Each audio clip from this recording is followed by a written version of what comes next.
How do you think you can bring the voices of the community into research?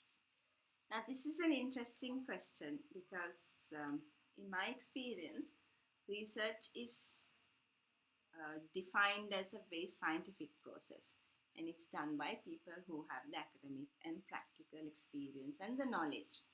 So, there is a broad understanding that community voice has to come into research.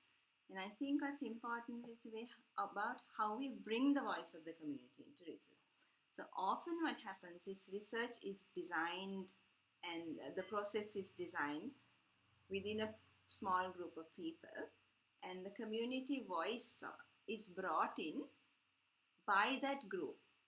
So you do go to the furthest ends of the community, talk to people, talk to marginalized, vulnerable people, but it's the small group that goes and talks to the community.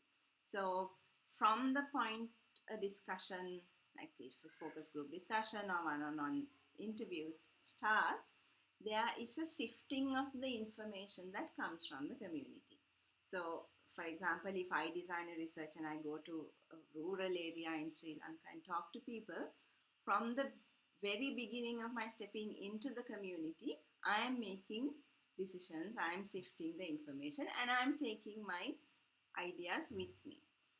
So while that is very good, I mean, you can't sit inside a room and write for the community, you have to go to the community. But I feel that another way to bring in the voice of the community into research is to actually have the community do the research for you. Now, it's a real case of letting go of the reins because we want to have a control over the research we do, but we can still can have control over the analysis and the conclusions, findings, all that. But if you can have the community do their own research, the findings are really incredible because they don't go with our perceptions, they don't go with our biases, they don't go with something to explore, which we are doing. So, what you do is actually train people on methodology, which is also, if you use the usual development jargon, it's capacity building. But you let the people loose in their own communities and let them come back with their own subjective interpretations, the biases, everything. But then that becomes your empirical evidence. So there are two things. One is actually going to the community and talking to people and taking all the information and bringing it back.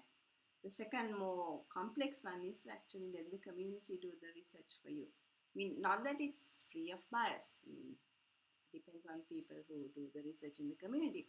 But I think the bias is less than a team going and hearing the voice of the people. So we are experimenting that in, in a in a small way, and the findings are very interesting because when the community researches its own, it brings out issues that we would never have thought of, which don't fall into the frameworks that we are going with. So it's like a free for all, and it's a very exciting free for all. Of course, truckloads of information, which makes your analysis and coding and process longer, but it's well worth it.